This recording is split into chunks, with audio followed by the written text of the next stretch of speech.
Assalamu alaikum, adamlar girsin artık içine. Adamlar girip başlarsa efirizde tuğanda. Grupaga bölüşüyoruz efirde tuğanda. Bugünkü tema Sadrava'nın maşenegi jönündө anın küçüktörü var. Vattlar деп коет, ватник деп коет, троллдору. Ошо боюнча болмокчу туугандар. Ошо боюнча тема болмокчу туугандар. Ошо боюнча мен азыр сүйлөп берем туугандар. Аз адамдар кирсин. Группаларга бөлүшүңүздөр туугандар. Бүгүнкү эфир бомба эфир болот го, бомба. Ошо боюнча эфирге бөлүшөбүз. Эфирге салам. Гулеже, эжеспей карындаш билбедим. Эже деп коелайын.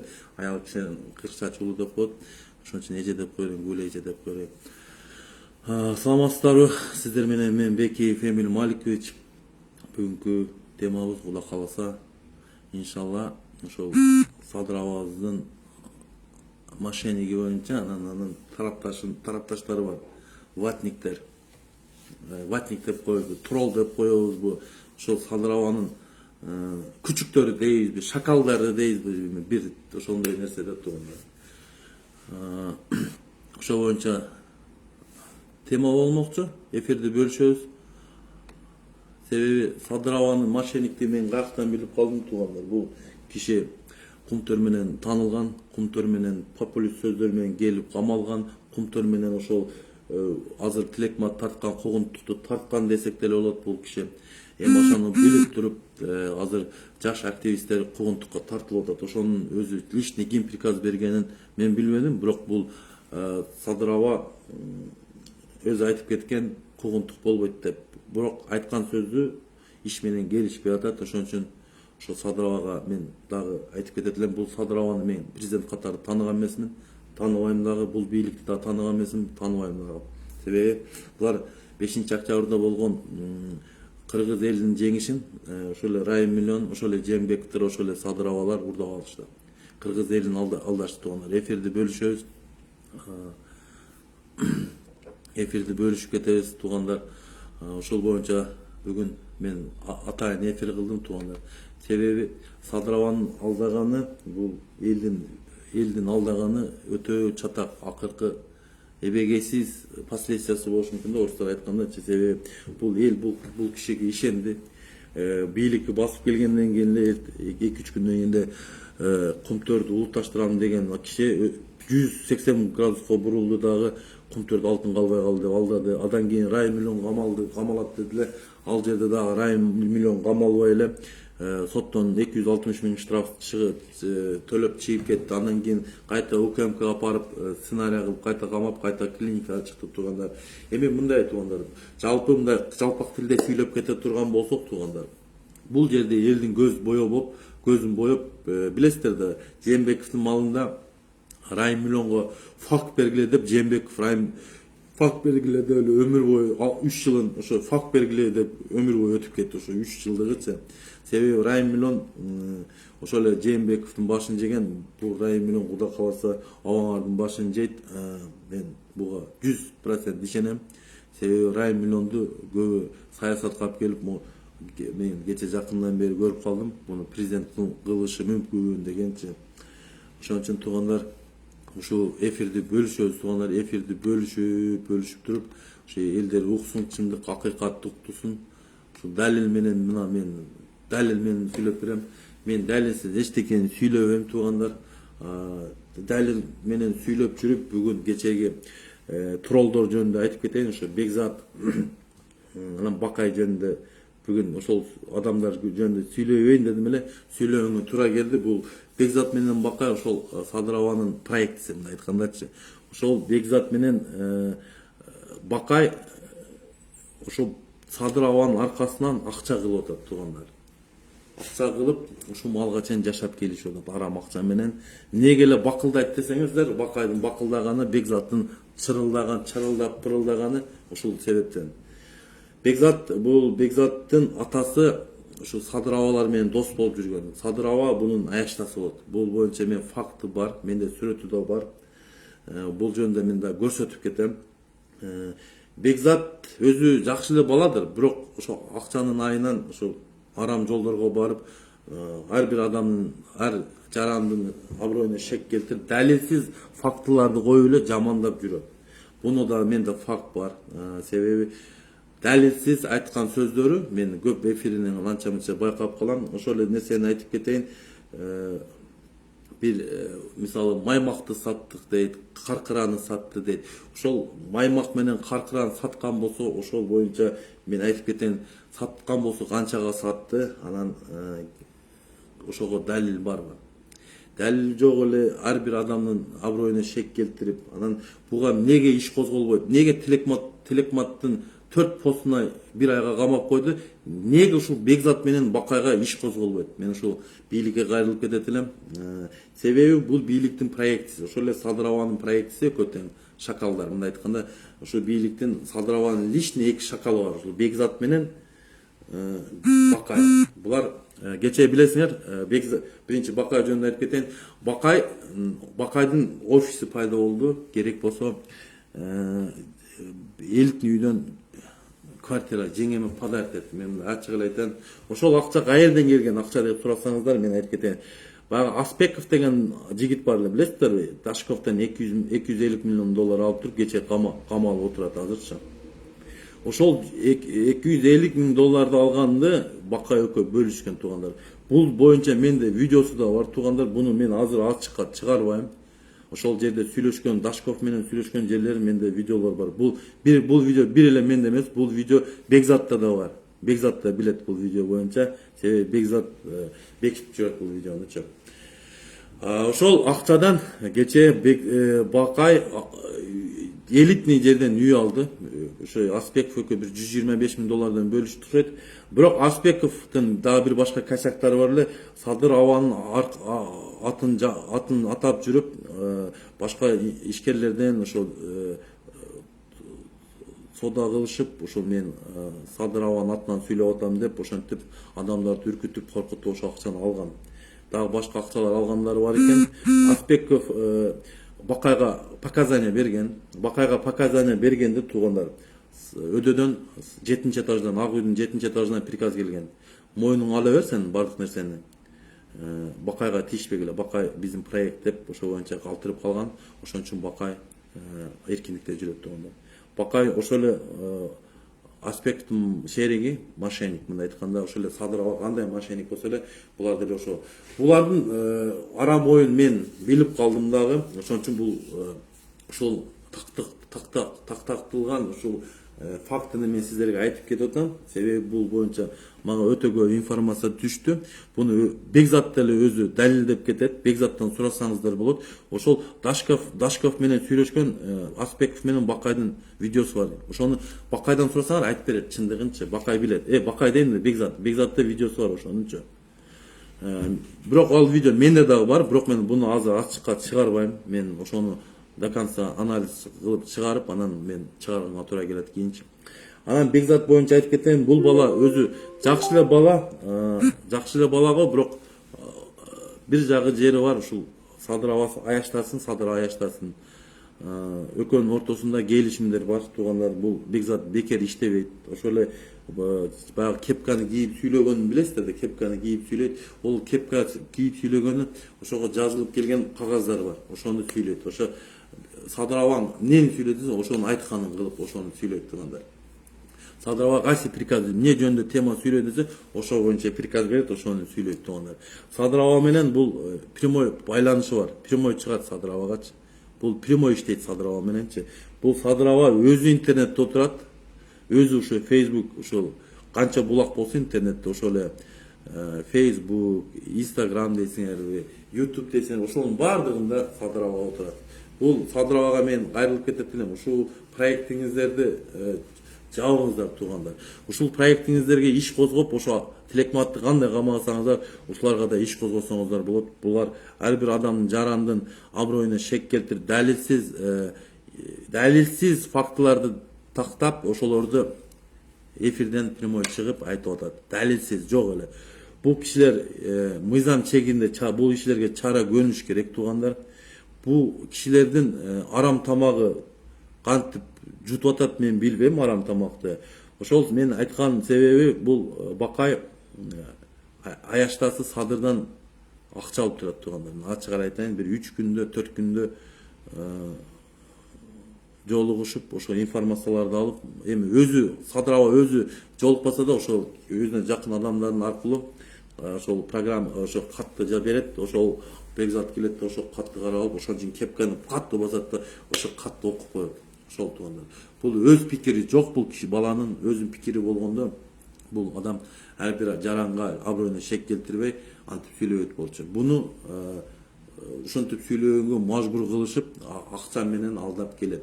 Бирок мен Бекзатты билем, жакшы адам экенин билем го, бирок бул акчага алданган. Ошол эле киши атасы да ошол жаткан жери жайлуу болсун, атасы бул баланы жакшы тарбия берди деп ойлодум эле, бирок турмушка байланыштуу баласы акчага алданып кетти. Ошон үчүн туугандар, бул Бекзаттын сөздөрүнө, Бакайдын сөздөрүнө, баягы айткан сөздөрүнө ишенебиздер, ишенбеңиздер. Себеби булар жөн эле толкуу эле өрдөктөрүн учуруп эле эфир чыгарып, ошол Ак үйдөн келген приказды аткарып атат туугандар. Себеби буга далил фактылар бар. Мен Бекзат өзү деле билет. Бекзат менен өзү менен да сүйлөшөм. Эфирден тышкары башкача мындай бизде көшөгөдөн тышкарыда сүйлөгөн сөздөрү бар. Ал жөнүндө экөө сүйлөшкөндө жакшы эле бала, жакшы эле сүйлөйт. Анан эфирге чыкканда эле ушинтип бирөөнү каралап, жамандап, ошентип чыгат туугандар. Себеби бул Ак үйдөн приказ келет. Ошол Ак үйдөн приказ келген, ошондо сүйлөйт. Себеби бул мен ачыкка чыгарып коюп атам, бул акмактардын кылган иштерин. Ошон үчүн мага кечээндө эфир кылып чыгыптыр. Мен Бекзатка айтып кетет элем, Бекзат инем, кеч боло электе этең көтөр дегенде, эми эртең абаң вечный эмес, абаң эртең кетип калышы мүмкүн, же бүрсү күнү кетип калышы мүмкүн бийликтен. Ошон үчүн крайний болуп калып каласың. Ошон үчүн көп абаңа фанат боло бербе. Абаң мошенник экен, бардыгы билет. Аны мен деле билем, сен деле билесиң мошенник экен. Анан сизде булар бийликке жагымдан пакта койгонун себеби ошодон туугандар. Долларларды алып, долларлар менен өз капчыгын толтуруп, үйлөрдү алып, офистерди алып дегендей. Мына мисалы Бакайдын сүйлөгөн эфиринде карасаңыздар, аркасында жыгачтан жасалган бир кафеби же офисби билбейсиң. Ушу белгисиз бир жерде жайгашкан офиси бар да булардын. Ал жерге өзүңүздөр билесиңер, арендасы бар. Же ошол жерге светке, ошол жерде иштегендерге акча төлөшкө. Бул Бекзат буга каяктан акча тапкан? Бул ошонун өзүңүздөргө суроо бериңиздер. Ошол акча, ошол арам акча ошол Садырова өзүнүн жакын жөкерлеринен жөнөтүп турат. Ошон үчүн бул 7-нчи этаждан келген катталуу окуп, ошон үчүн кепканы кийип алыпчы. Анан туугандар, Бакайга айтып кетейин. Бакай кечегинде роликтеринде жүрөт эле, баягы Ош базарында кыйналып жашап жүргөн жарандарыбыз, ошол көчөдө калган жарандарга тамак берип жүрдүң эле. Ошол нерсе эмне болду? Аягына чыкпай калып кетти. Эмне финансировать эткен адам калбай калдыбы же кандай болду? Сен айтпадың беле ошол жерде до конца ошол кыйналган адамдарга жардам беребиз деп, бирок 15 күндөн кийин ошол нерсең проекти жоголуп кетти. Анан мен дагы бир нерсе айтып кетейин. Бул Бакай өзү мен жөнүндө сөз кылган экен бир жолу. Мен угуп калдым, наркоман обу депчи. Бул калп. Анан Бакайдын өзү анаша чеккени бул далилденген. Өзү азыр акыркы күндөрү күнүгө эле чегип калыптыр, анаша чегип.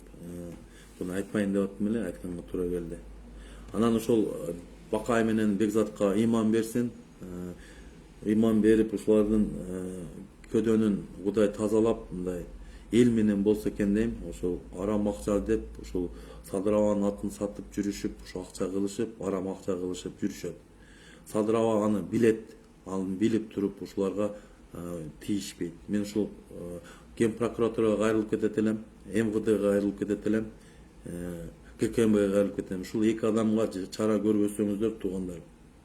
Бул адамдар ар бир жарандын аброюна шек келтирип, далилсиз сөздөрдү сүйлөп, адамдарды кемсинтип, элдерди экиге бөлүп, ошентип сайрап атышат туугандар. Ошо ГКМБ каякты карап турат, Ген прокуратура каякты карап турат. Бизде көрүп атасыздар, МВД мына Тилекматты 4 пост үчүн камады 1 айга. Бизде баягы выборочный адамдарды камап атат да. бийликке каршы баргандарды камап, бийликтин кылган иштерин жалалап, жакшылап айтып аткандарды унчукпай отурат. Ошого мен бийликке кайрылып кетет элем. Бул бийлик вечный эмес. Эртең Садыр Абаңардын канча күнү бар экенин мен билбедим. Бирок жакын арада ошол эле Садыр Абаңарды, ошол эле Ташиев, ошол эле Талант Мамытов, баягы Нүсүп бийге окшоп, буну Нүсүп бийге окшоп бийлик алып келишти да. Ошолор эле жок кылып коюшу мүмкүн туугандар. Ошолор эле көр казып коюшу мүмкүн Садыр Абаңарга. Ал дебесек Райым миллион бар. Райым миллионду көр казып коюшу мүмкүн. Райым миллионду мен сиздерге айтып кеттим. Райым миллионду бул кишини президенттикке даярдоо деп туугандар. Ошондой. Себеби бардыгы ачыкка чыгат туугандар жакын арада. Бул эфирими бөлүшүңүздөр туугандар. Мен сиздерге сүрөттөрдү көрсөтүп кетейин. Неге аяштасы дегеним себеби, Бекзаттын аяштасы деген себеби туугандар. Мен азыр сиздерге сүрөттү көрсөтөм. Бул киши өзү жакшы эле киши, жаман эмес, жакшы эле киши экен. Өзү анан баласын тарбияга бергенин билбедим, бирок баласы акчага алданды туугандар. Ошо долларларга алданып, ар бир адам жаранга шек келтирип, аброюна шек келтирип атат. Ошо шек келтирген үчүн буга жоопкерчилик болуш керек. Обязательно жоопкерчилик. Себеби Тилекматты 4 постко камады, өзүңүздөр билесиздер. Эмнеге окшогон Бакайга окшогон Бакырчак, Бекзатка окшогон аферисттер, мошенниктер ушинтип чыкса, буларга чара көрүнбөйт. Мен ошого бийликке кайрылып кетем, Ген прокуратура, ГКМБга кайрылып кетем, ушуларга да чара көрүңүздөрдү суранам. Булар элди экиге бөлүп, ар бир элдин, ар жарандын аброюна шек келтирип дегендей ошондой нерселерди кылып атат. Ошолорго каякты карап жүрөсүң. Ошондойлорду чара көрүнтүп, 1 ай эмес, 2 ай, 3 ай, 4 ай, 5 ай берсеңиздер да болот. Бул жарандар мошенниги болуп бүтүштү. Мен азыр сиздерге бир сүрөттү көрсөтөм туугандар. Азыр 1 мүнөткө токтотуңуздар. Мына сүрөттү көрсөтүп кетейин. Мынабы сүрөт Ташиев менен 2010 жылы түшкөн сүрөт. Ташиев Бакайдын атасы болот. Бирок көз жумуп кеткен бул киши. Мына жанында турган Ташиев үчөө түшкөн сүрөт. Бул үчөө дос, мындай айтканда. Бирок жашы боюнча ошол биз тең жаш курактуу болсо керек ба менимче. Бул Атамбаев малында кугунтук жеп, мен угушум боюнча бул толук маалымат эмес, бирок бул кишини ошол дары берип өлтүрүп койгон деп айтышат. Мен буга ишене бербейм, бирок ошол Атамбаев малында же өз ажалынан өлгөнбү билбедим, бирок ошого жардам беришкен деп укканмын. Бирок мен бул толук далил эмес. Ошон үчүн бул өз жеке оюм. Анан бул бала, мен дагы бир нерсени айтып кетейин туугандар. Бекзат өзү ажы бала. Бирок ажы болуп туруп жалган сүйлөгөнү туура эмес деп ойлойм. Себеби бул бала 2020 жылы ажылыкка барып келген. Азыр ошол боюнча дагы мен сиздерге информация көрсөтөм туугандар. Ушул бала өзү ажыга барып келип, элди алдап атканды бул таң калышуу да, мына караңыздар туугандар. Мына өзү ажыга барып келген бала, ушул балачы, Бекзатчы. Бирок калпты кайнатып, калпты өтө урат.